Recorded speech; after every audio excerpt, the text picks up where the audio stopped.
Hey guys, tonight we step barefoot across the rush-covered floor of a one-room cottage, the air heavy with wood smoke and the sour tang of spilled ale. And you are the star of the evening. Not that you asked for it, outside. The laughter is too loud, the voice is too close, and you can feel the walls breathing with the pressure of the crowd. The year is centuries before central heating, privacy, or, frankly, the concept of consent as a vibe.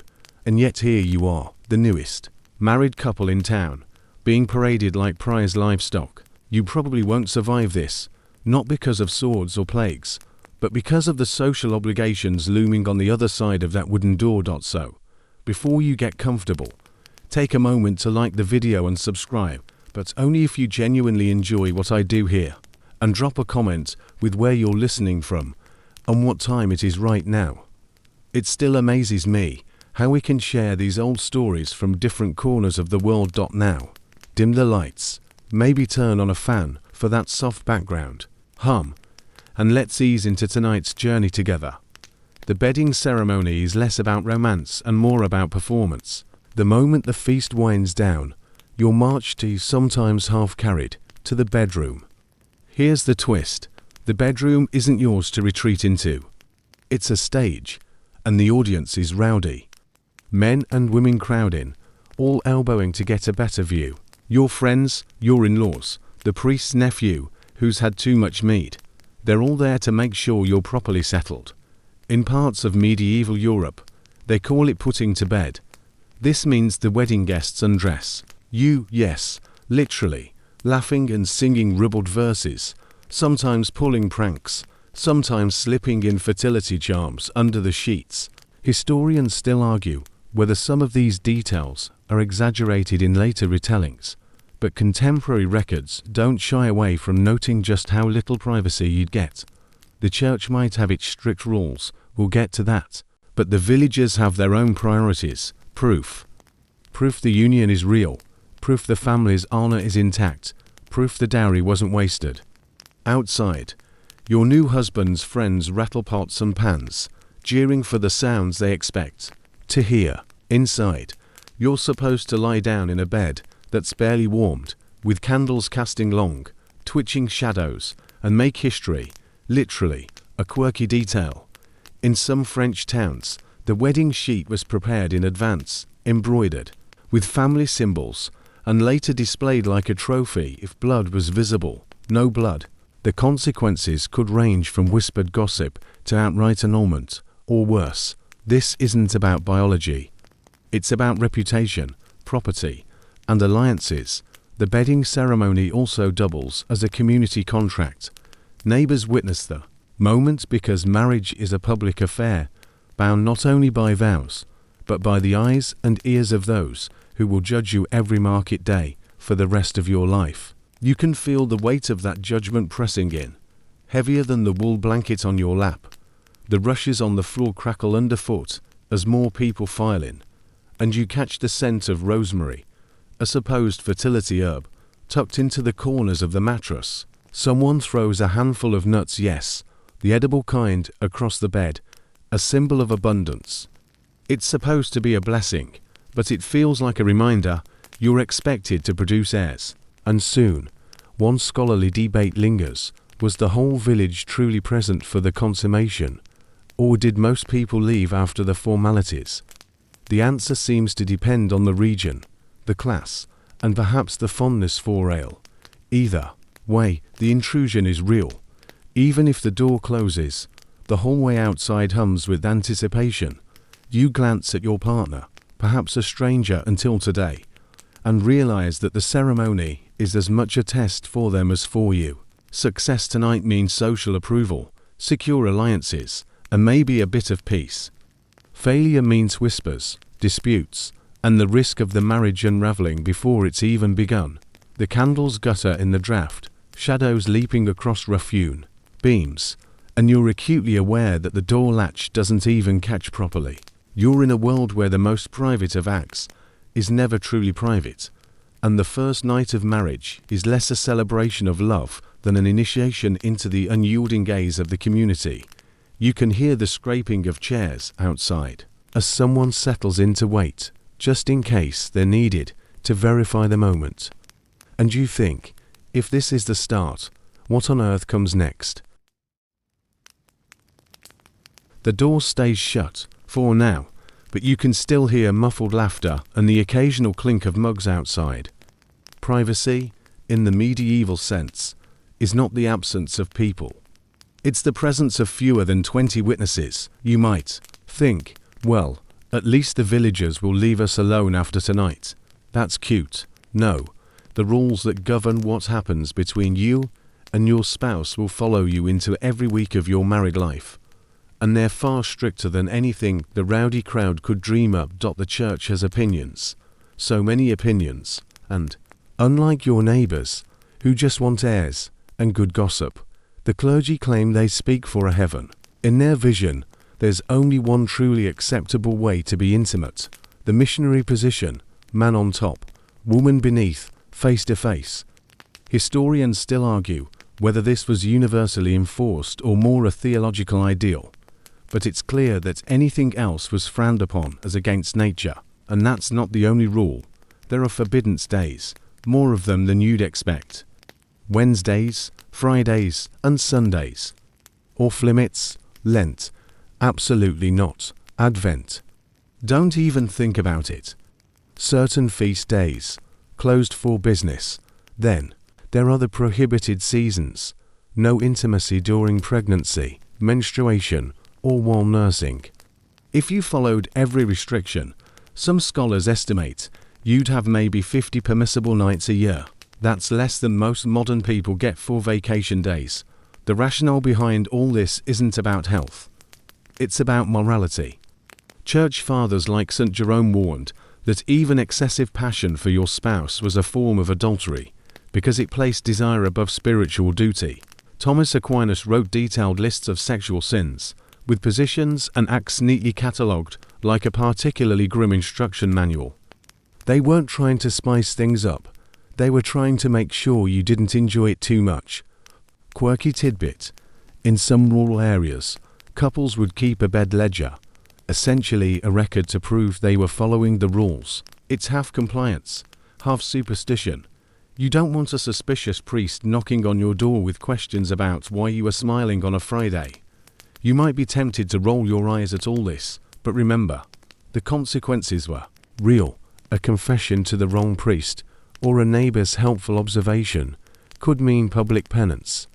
That might involve fasting, pilgrimages, or awkwardly being barred from the marital bed for weeks as a sign of repentance.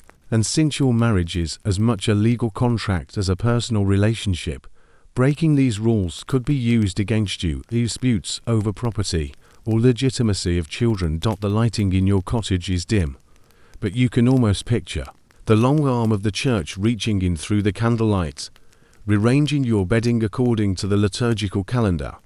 Even in moments when you feel safe to be close, you'll need to keep a mental tally. Is today allowed? Is this position approved? Will I be confessing this next week? Historians still debate just how strictly ordinary folk observed these edicts. In towns, with priests nearby, there was more oversight. In remote villages, rules might bend quietly, but the ideology permeates everything, from the sermons you hear to the advice whispered by older relatives. And it's not only about rules you can break. There's the ever-present implication that your body isn't entirely yours. It belongs to God first, spouse second, community third, and somewhere far down the list, to you. The candle flickers, the shadows stretch across the rush-strewn floor, and you realize, in this world, even when the door is bolted, the church is already in the room. So you and your partner lie there, hearing the last of the drunken songs fade into the night, and you both know the performance might be over, but the scrutiny has just begun. Tomorrow, and the next day, and the next feast day, the rules will follow you. And the moment you forget one, someone will be there to remind you.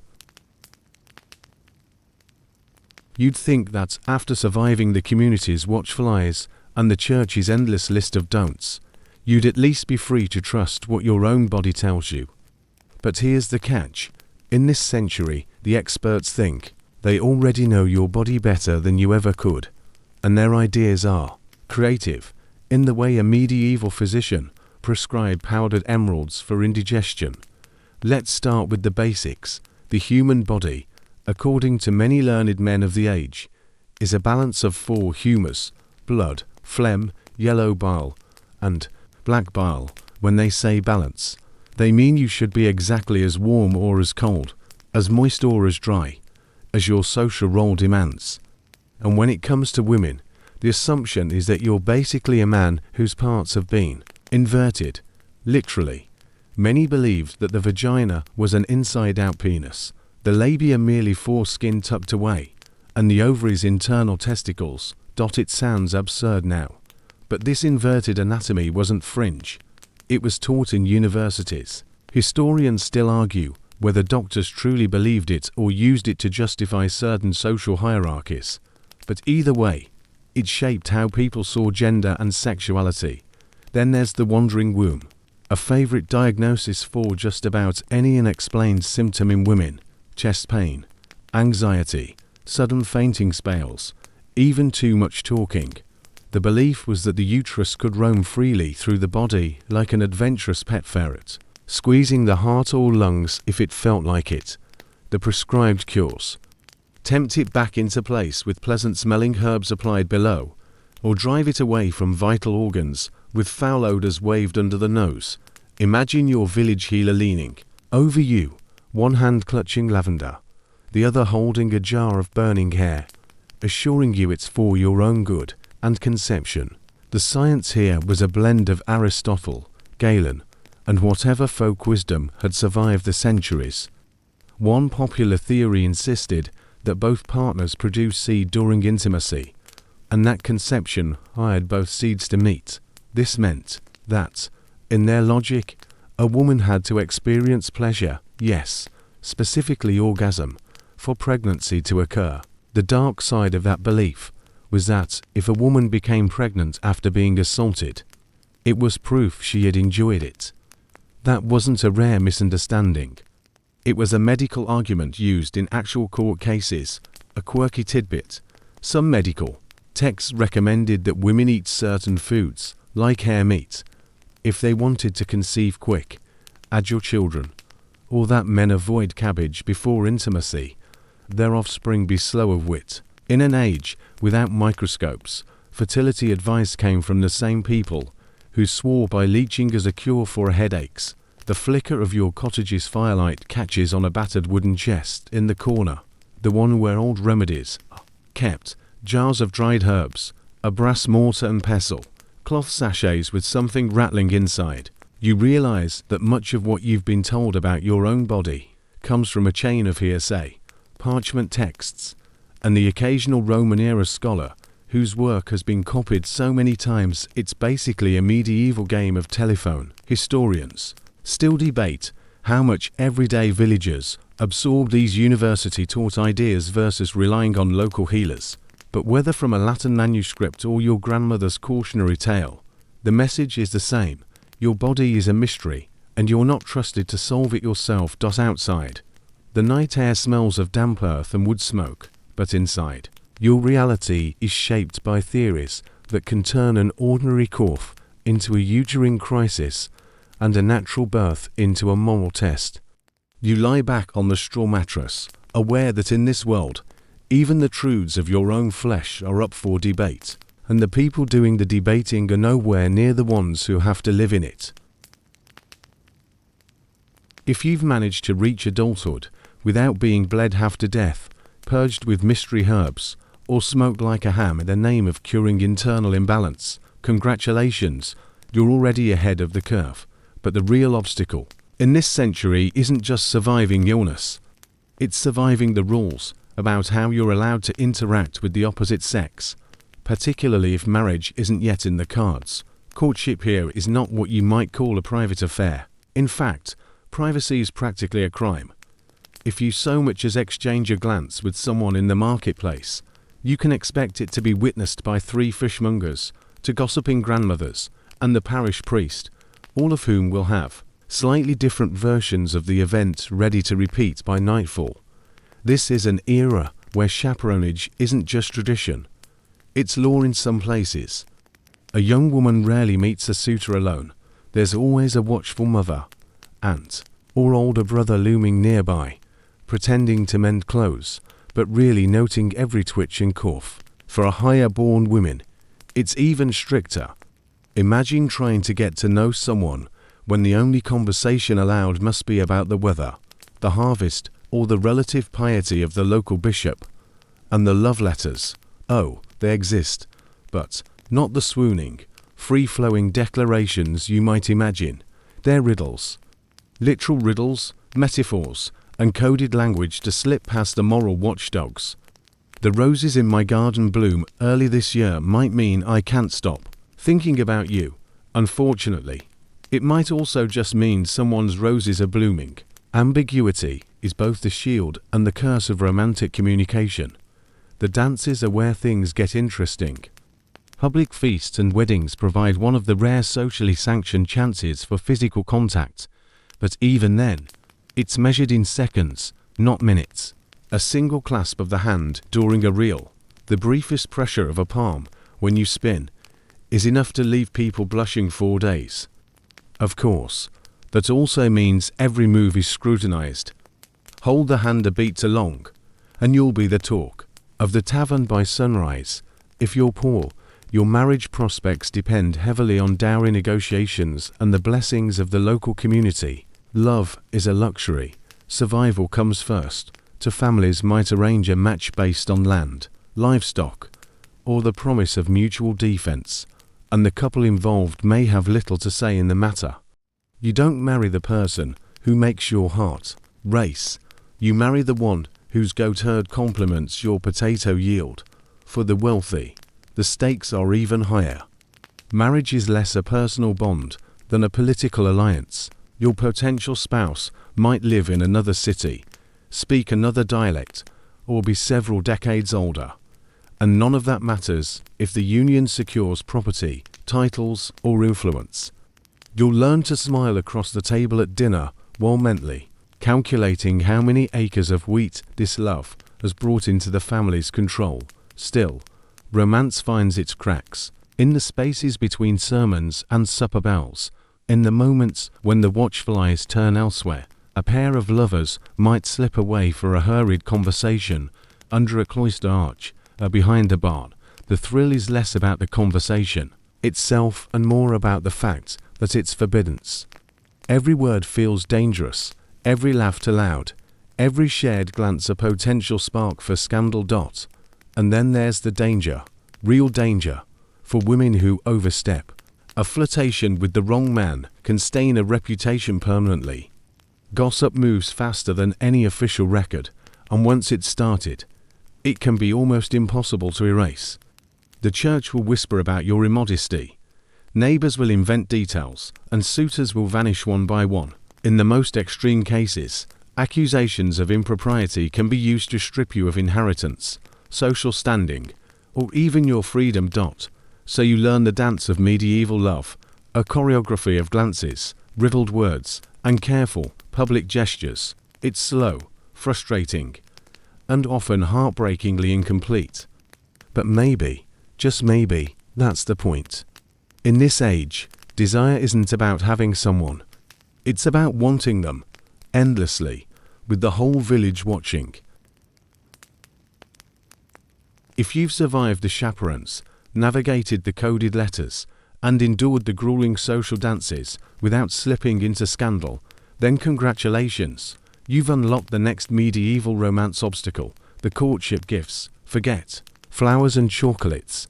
In this age, love is expressed in far stranger forms.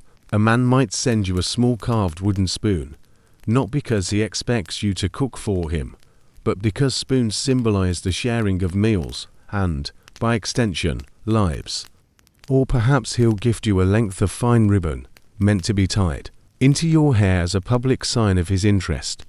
In some regions, a hopeful suitor might even offer a pair of gloves, a polite way of saying, "I'd like to hold your hand, permanently." For the wealthy, Gifts could be far more extravagant. Ornate silver brooches, embroidered purses, or even trained songbirds that can warble a tune while you sew. But every present comes with a subtext. Accept the gift and you're accepting the courtship, refuse it, and you've sent a silent but crushing message. And heaven help you, if you accept multiple gifts from multiple people, you'll be branded a coquette before the week is out. Then there's the role of festivals and holy days, the medieval equivalent of Valentine's Day. Many regions had customs where young men would draw the names of women from a bowl, becoming their partner for the day or the season. This might mean dancing together, walking side by side in the procession, or exchanging small favors. In theory, it was innocent fun. In practice, it could launch months of whispered speculation and a few quiet engagements. But here's the cruel truth. In this world, courtship is a negotiation, just between two people, but between entire families. You might be certain you've found your soulmate, but if your father thinks their land isn't fertile enough, or your mother doesn't like the way they chew bread, the match is as good as dead. Parental blessing isn't a nicety. It's the key that opens the door to the wedding. Without it, the romance becomes either a secret or a memory, and weddings themselves. You might think they're the happy ending, but in many ways, they're the beginning of a new set of negotiations over dowry payments, over property rights, over who controls which field. The ceremony is public, the feast is loud, and the wine flows, but under all the laughter, there's a subtle exchange of power. The bride's family gains an ally or a protector. The groom's family gains labor, heirs, and, ideally, more land. Still, not everyone plays by the rules. Runaway marriages, where a couple elopes without permission, did happen, though they were risky. If you were caught, you might face fines, public penance, or the wrath of your own family. But for some lovers, the danger was worth it. Better to live together in a distant village than to marry the person your parents chose for your own good. For women, especially, marriage could be both liberation and confinement. A good husband might give you a say in household matters, protection from predatory neighbors, and a place in the local hierarchy. A bad one could turn your life into a prison, and with few legal options for divorce, you'd be stuck, small. Wonder, then, that some women deliberately dragged out courtship for years, balancing suitors against each other in the hope of finding a match that was at least tolerable. Meanwhile, the church loomed over every step of the process. Priests delivered sermons on the virtues of chastity, the dangers of lust, and the sacred duty of marriage. They warned young people against immodest displays and temptations of the flesh, which, by their definitions, could include anything from kissing to holding hands for too long. And yet, the same priests were often the ones discreetly arranging matches behind the scenes, or, in some cases, turning a blind eye when certain rules were bent for the right family. It's a strange, delicate game, one part performance, one part negotiation, and one part genuine feeling trying to survive under layers of duty and custom. And if you think it sounds exhausting, you're right. But in a world where mortality is high, resources are scarce, and reputations are fragile, marriage isn't just about romance. It's about survival for you, your family, and the generations to come. Of course, no medieval courtship guide would be complete without addressing the subject everyone gossips about, but pretends not to: the rules of touch. Here, intimacy is measured in the smallest increments: a brush of hands while passing a cup, a fleeting squeeze of the arm during a crowded feast. These are scandalous in the eyes of a chaperone. The longer the contact, the more weight it carries. In certain circles, even a handshake could be considered overly familiar if you weren't formally betrothed. Public affection, if allowed at all, is highly scripted. At fairs or festivals, you might link arms while walking through the crowd, but only under the approving gaze of family members. During dances, The most you'll get is a palm resting lightly against your partner's, any tighter grip, and the room starts buzzing. And woe to the couple caught whispering too closely in a dark corner. Tongues wag faster than any town crier, yet, in private, human nature finds its way around the rules. Courting couples often invented pretexts for brief moments alone, fetching water from a distant well, retrieving something from a storage room, or tending to livestock together. A stable or barn could double as a secret meeting place, so long as you ignored the smell and the curious goats. But physical contact wasn't the only charged gesture. The exchange of personal items could carry just as much meaning. A woman might slip her handkerchief into her suitor's sleeve before a joust, a charm to protect him in the lists. A man might tuck a sprig of rosemary into a woman's belt at a feast, a silent promise of remembrance. These objects were tokens, and they could ignite hope or signal commitment more clearly than any whispered words. And then there's the art of reading signs, a skill as essential as knowing how to bake bread or mend clothes. Did she glance your way 3 times during the sermon? Was his bow just a little deeper than custom required? Did that laugh seem longer than the joke deserved? In a society where direct declarations were rare, entire romances lived and died in these tiny interpretations, but every gesture carried risk. Misread a signal, and you could end up courting someone who thought you were simply being polite. Worse, you might offend them, or their family, or the local priest, none of which bodes well for your reputation. A false step in this dance could cost you not just a relationship, but your standing in the entire community. And here's the catch: you aren't just navigating your feelings. You're navigating everyone else's opinion about them. Every maidservant, stable boy, market vendor, and pewmate at church becomes part of the invisible jury that decides if your romance is proper. Their verdict matters, because gossip spreads faster than the plague, and once your name is tangled in scandal, there's no pulling it free. So you move carefully. You measure every glance, every word, every moment your fingers brush. You learn to disguise longing as courtesy, desire as civility. The whole thing becomes a performance, one in which the audience never claps, only nods or frowns. And yet, in those brief moments when the act slips, when you catch someone looking at you as if you're the only person in the room, it all feels worth the effort. But be warned, the closer you draw to each other, the more you test the boundaries of what's allowed. And when boundaries are tested in this world, someone always notices. If the rules of touch were a minefield, then letters were the contraband maps passed under the table, risky, thrilling, and capable of blowing up in your face if handled poorly. A love letter in the medieval world was not the hasty scrawl of a bored student in a notebook margin. It was a carefully constructed artifact. Each word was weighed for propriety. Each turn of phrase balanced between romantic intent and plausible deniability.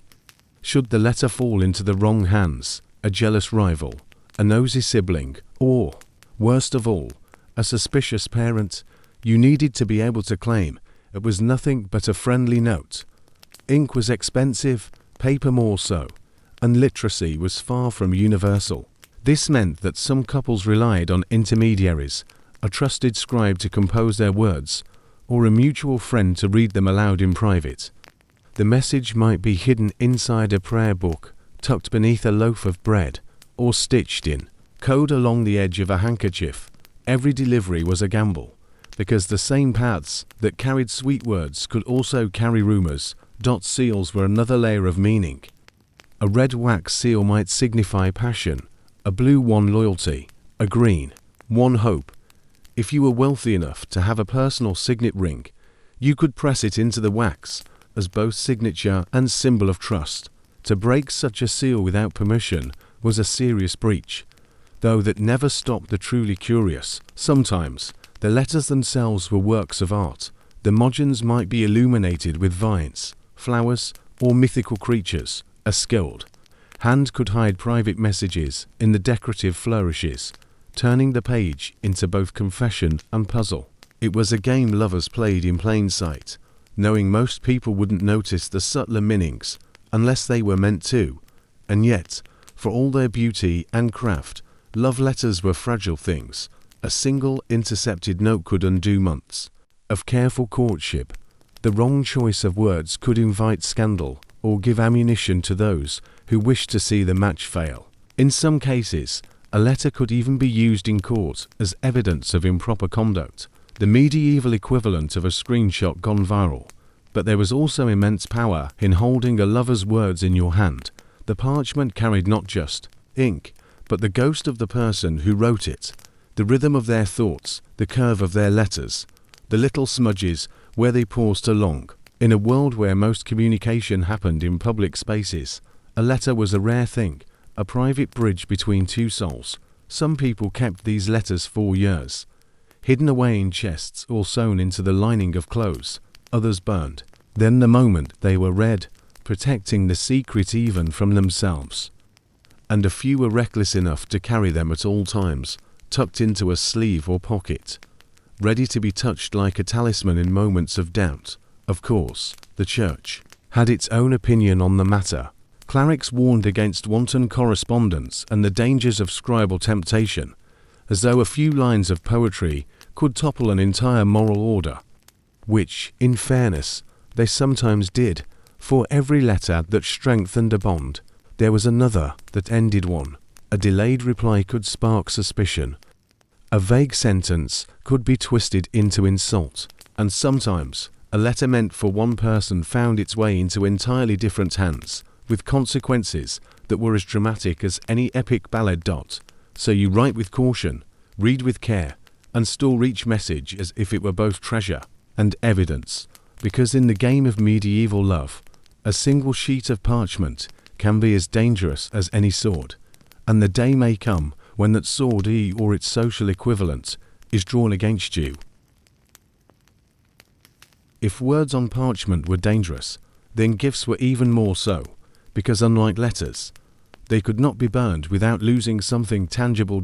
In the medieval world, the act of giving a gift to someone of the opposite sex was rarely neutral. Every token, no matter how small, carried layers of meaning, and every onlooker felt entitled to interpret them. A ring, for example, could be a symbol of betrothal, but also a promise of loyalty, or even a calculated claim over someone's reputation. A ribbon might seem harmless, but worn in public it whispered of private exchanges. For the wealthy, the stakes were higher still.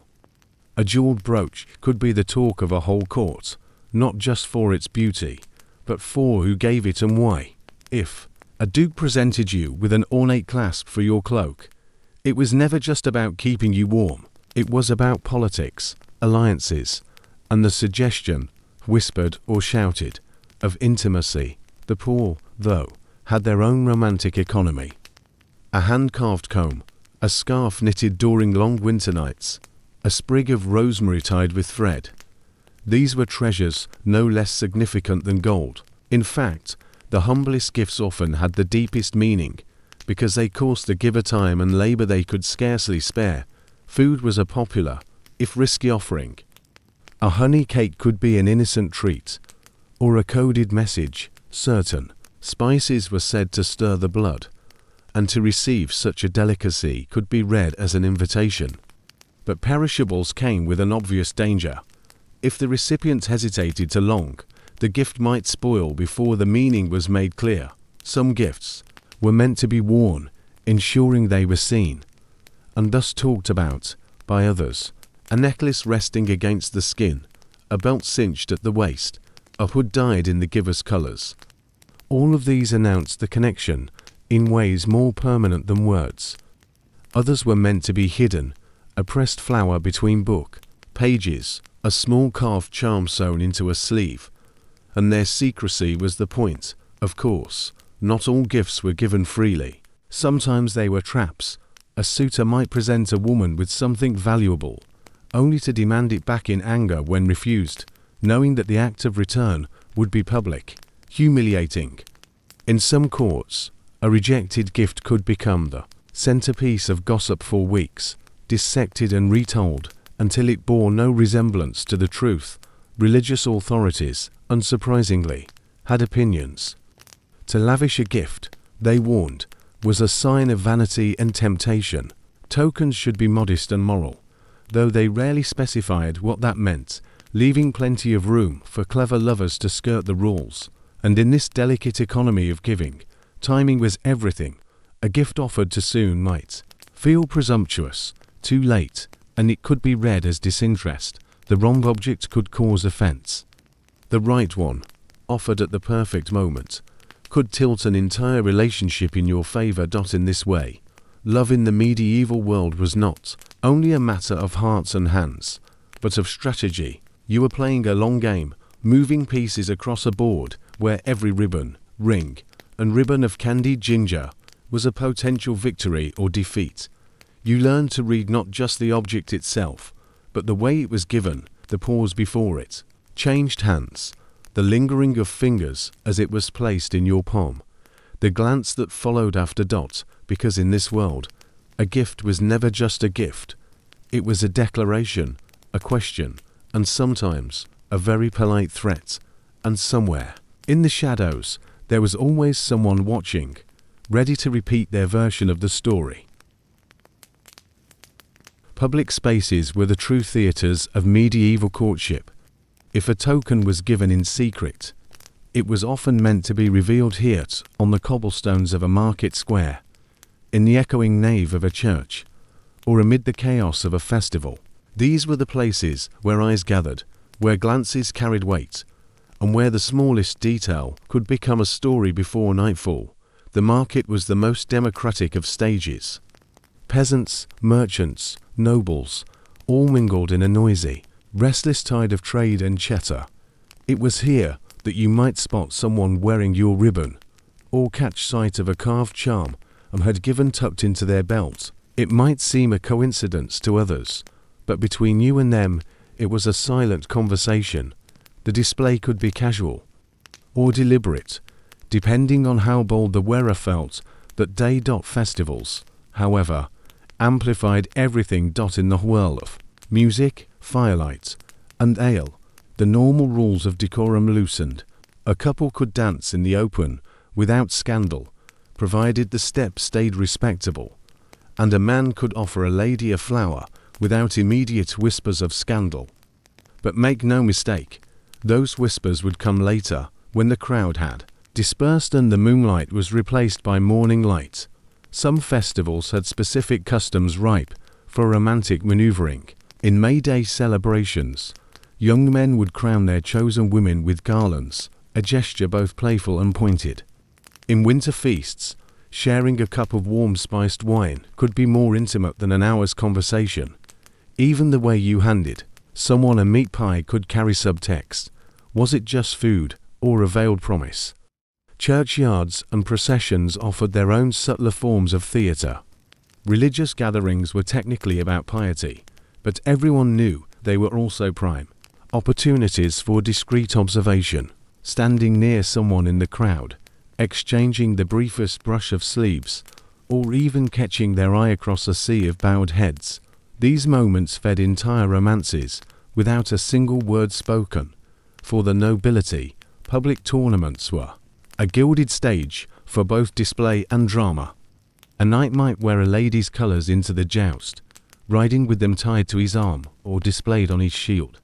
If he triumphed, the victory reflected on her as much as on him. If he fell, well, that too became part of the story, sometimes more romantically than a win ever could. And always, there were watchers, not just friends or family, but rivals, gossip mongers, and the ever-present older women of the community who treated courtship as a public sport. They would notice the direction of a glance, the way a ribbon was tied, the moment a gift was worn. For the first time, the clever knew how to use these observers to plant rumors, to deflect suspicion, or to make sure certain messages traveled faster than any letter could. The public space, then, was not just where romance happened, it was where it was performed, tested, and often judged. You had to be as skilled in this theatre as you were in private conversation. One misplaced gesture could undo weeks of careful effort.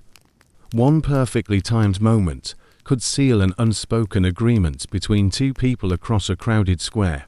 Because, in the medieval world, you did not simply fall in love, you staged it, knowing the audience was always there, whether you wanted them or not. When the entire world seemed to have eyes and ears, secrecy became an art form. Lovers in the medieval era knew that the open street or the crowded hall was dangerous ground for careless words. Yet they also understood that these were the very places they could hide in plain sight. The first weapon in this arsenal was clothing. Colors, fabrics, and placement could speak volumes. Wearing a green ribbon might mean nothing to the casual onlooker, but to the intended recipient it could declare readiness for a meeting. The knot of a belt, the choice of a hood's lining, the side on which a brooch was pinned, each could carry a personal meaning, invisible to anyone not in on the code. Flowers served much the same purpose. A sprig of rosemary tucked into a sleeve whispered of remembrance. A sprig of lavender hinted at devotion. Sometimes, lovers exchanged miniature bouquets, each blossom carefully chosen for its symbolic meaning, creating a coded letter of petals that could be read in seconds and forgotten just as quickly. Music was another subtle ally. In a time when traveling minstrels roamed markets and feasts, a certain song played at the right moment could be more than entertainment. It was a signal. Some couples agreed upon a particular tune or verse, so that when it was sung, they would know their partner was nearby or ready to speak. In private households, a servant might hum the melody softly while passing by, delivering the message without ever pausing. Mutual friends also became unwitting messengers. A cloak borrowed and returned with an extra stitch in the hem could signal a change of plans. A loaf of bread baked with an unusual spice could be a coded warning. Even the delivery of something as mundane as a comb, a length of thread, or a jug of ale, conceal meaning. And then there were the bolder tricks, carving initials into the underside of a bench where the two often sat, or scratching a symbol onto the door frame of a building they both passed. Rain and time would wash such signs away, but not before they had done their work. The cleverest communications were layered, a ribbon in the correct color, worn during a festival, combined with the right song sung nearby, all delivered in a public space where it could pass as mere chance. Anyone who tried to untangle these signs without knowing the agreed meanings would find themselves lost in a tangle of everyday gestures. Of course, the danger was always there, that a rival or suspicious family member might notice, but that risk was part of the thrill. The secrecy was not just a necessity, it was a flavor, an edge, that made every glance and token burn brighter in memory. In this way, medieval courtship thrived not despite the public eye, but because of it.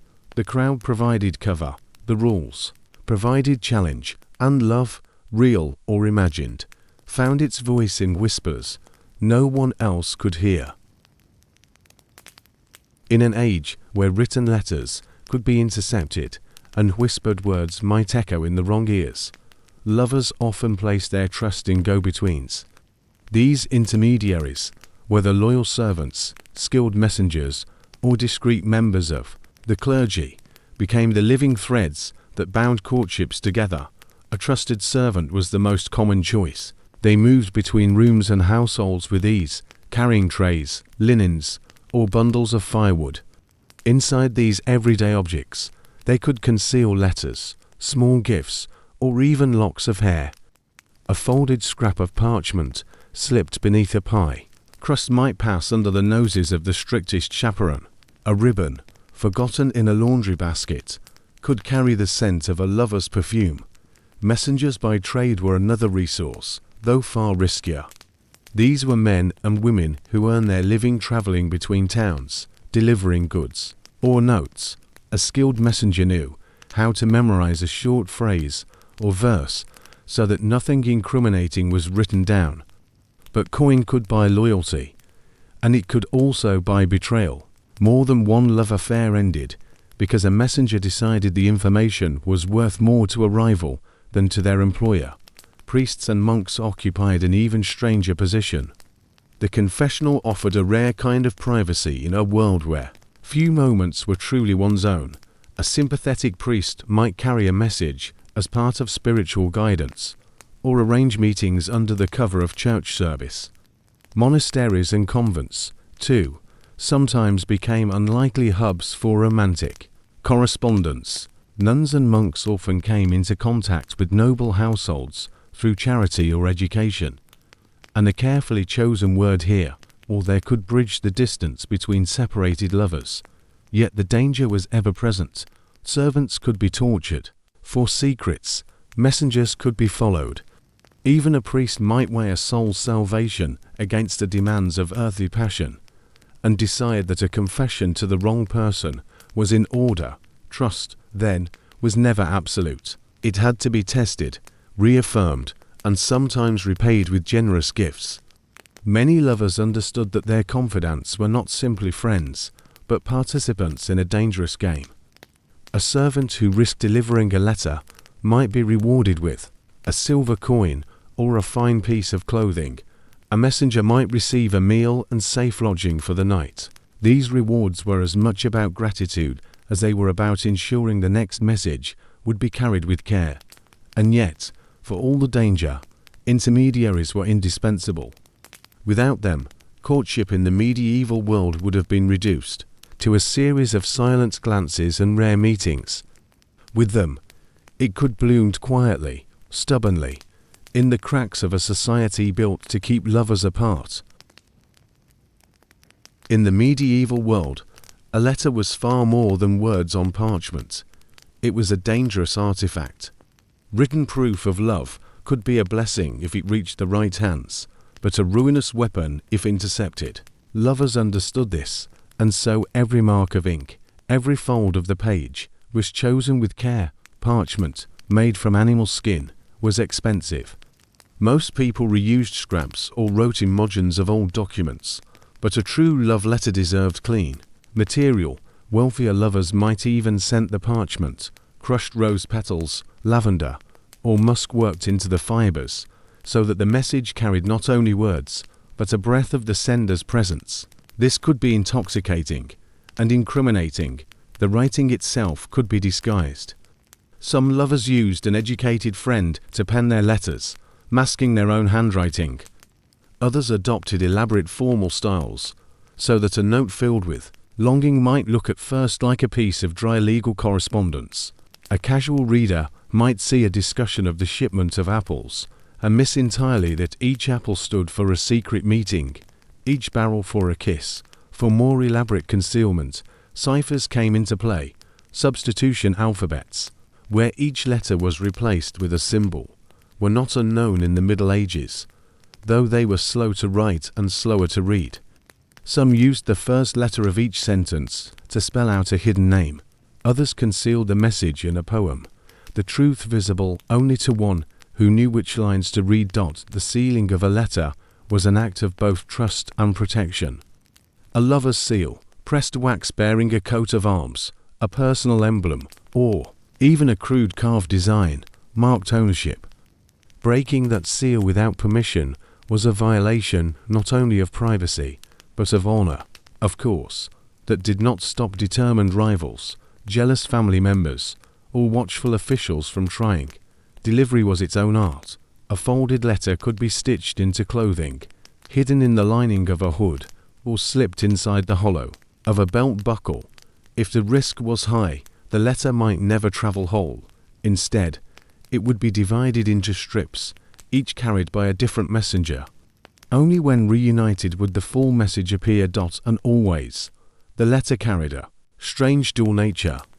It was at once intimate and dangerous, a bridge between two hearts that could just as easily become a blade in the wrong hands. Many were destroyed after reading, burned in a rush of smoke and scent before they could be discovered. Others were hidden away, pressed into prayer books or tucked behind loose stones, waiting to be found centuries later by people who could only guess at the love and risk behind them. Love in the Middle Ages had to be nimble. If letters were the veins that carried its pulse, Secret meeting places with a beating heart. Lovers sought spaces where they could be seen without being seen. Places where the crowd offered cover, yet one glance could pierce through the noise and find the one face that mattered. Gardens were the favored stage, especially those attached to monasteries, manor houses, or wealthy urban homes. To outsiders, they were places of prayer or leisure. To those in love, they were tapestries of possibility. Behind high stone walls, among trellises heavy with roses or wisteria, two people might pause in the shade of a pear tree, their hands brushing over a shared piece of bread or a dropped glove. The scent of herbs, sage, mint, marjoram, became forever tied to the memory of that stolen moment. In cities, the marketplace was both the most public and the most private of meeting grounds. Amid the clatter of scales, the haggling over cloth, and the neighing of restless horses, no one cared if a fishmonger's assistant handed a folded scrap of parchment to a veiled noblewoman. The exchange looked like commerce. In truth, it was currency of a far more dangerous kind. Churches and cathedrals offered yet another cover. Pilgrimage routes funneled strangers together, and the constant movement in and out of holy spaces meant lovers could pass notes tucked into prayer books or whispered confessions that were anything but sins. In the dim light of a side chapel, beneath the towering stone gaze of saints, eyes met, and the risk was part of the ecstasy. Some chose the edge of danger, meeting on bridges, in the open, where chance encounters seemed plausible. The covered bridge in particular, with its dark timbered passage and the roar of water below, was a favorite. The noise of the river drowned soft voices, and the sense of transience, you meet, you cross, you part, mirrored the fleeting nature of such loves. For the boldest, the very journey became the tryst. A pilgrimage to a distant shrine offered days, even weeks, of travel together, under the pretext of devotion. The faithful kissed relics by day, and each other's hands by night, their love disguised as piety. Every meeting place carried its own code, a certain bench, a particular stall in the market, a niche in a church wall. All were landmarks in a private map, known only to two. They were safe until they were not. A suspicious spouse, a talkative servant, or the wrong passerby could turn a sanctuary into a snare.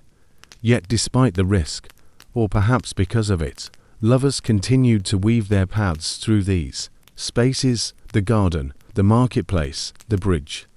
They became chapters in an unwritten book, each one a reminder that love in the Middle Ages did not bloom in the open sunlight, but in the half-shadow, where danger and desire shared the same breath. In the Middle Ages, not all tournaments were fought with steel. Some were waged with verse, wit, and the careful architecture of a gaze. This was the arena of courtly love, a theatre where emotion was weaponized and romance became a game of prestige. At the heart of these contests were the troubadours and trouvers, poet knights, and wandering minstrels who crafted verses as precise as any sword thrust. Their weapons were couplets, their armor a mastery of metaphor. To praise a lady was to elevate her above all others, but to do so cleverly, without crossing into scandal, was the real art. These love tournaments could be staged formally, often under the patronage of a noble woman who presided as queen of the game. Her court gathered in the great hall, tapestries glowing in the firelight, goblets of wine at the ready. Challenges would be announced. Who can describe the agony of separation in the most beautiful way? Or which knight can defend the cause of love against the cynicism of age? The debates were rarely gentle. One poet might compare his rival's love to a falcon, beautiful but untamed, implying danger. Another would counter by likening his own devotion to a hound, loyal, noble, and steadfast. The lady would smile, weighing their words like precious coins. But this theatre of love had rules, as binding as any knightly code. Direct confession was forbidden. To speak plainly was to break the enchantment. Everything had to be wrapped in allegory, the rose in the winter garden, the nightingale that sang for only one listener, the ship that braves storms for its unseen harbor. Each image was a veil over truth, and the cleverer the veil, the greater the applause. Songs were another weapon in this war. A minstrel might compose a melody, so haunting it followed its subject for weeks, infiltrating her thoughts more persistently than any letter. Lyrics could be innocently sung in a crowded hall, while carrying a private meaning known only to two. Courtly love tournaments also existed beyond the noble courts.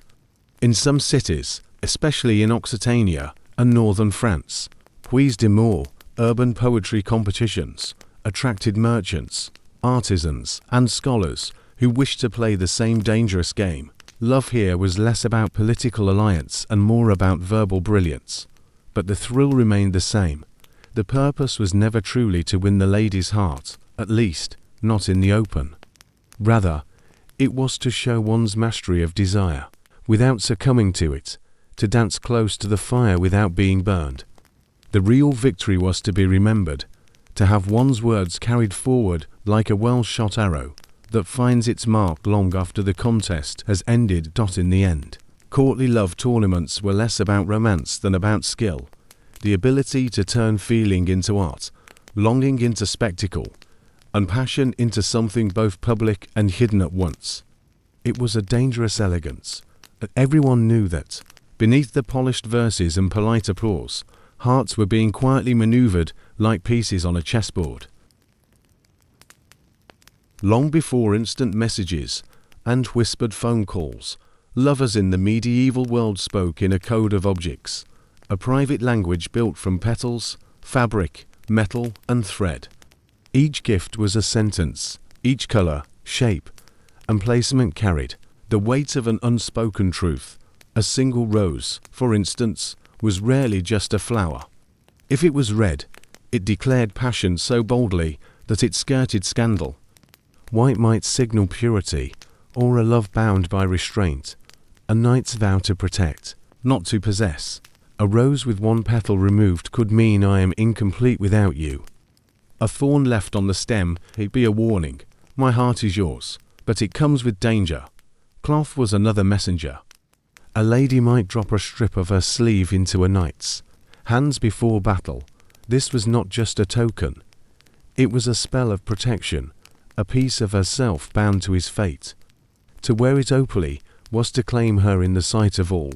To hide it close to the skin was to keep her name secret, while carrying her presence into the fray. Knots and ribbons became whole conversations. A knot tied loosely might mean I am free to love you. A knot pulled tight, my heart is bound, but not to you. A ribbon folded twice could signal a meeting, while a ribbon torn in half meant do not wait for me. Even the way an object was delivered was part of the message. To place it openly in someone's hand was an act of courage. To slip it into their glove, saddle, or pocket was a promise wrapped in secrecy. To leave it in plain sight, where it could be found by others, was a calculated move, sometimes meant to stir jealousy, sometimes to force a declaration. In the courts, such exchanges were as carefully observed as a chess match. A misplaced token could spark rumor. A deliberate one could alter the balance of alliances. Kings and queens were not immune. History holds tales of rulers whose entire political fate shifted because of a favor given or returned. But in the quiet spaces, the alcove behind the chapel, the shadowed corner of a hall, these objects were not tools of politics, but lifelines. In a world where direct speech could ruin reputations or incite violence, a flower, a scrap of silk, or a twisted cord became the only safe way to say I see you, I choose you, I am yours. And sometimes, the most powerful gift of all was absence. No token, no color, no thread, just the silence where an object might have been. A silence that could mean betrayal, or the kind of love that needed no symbol at all.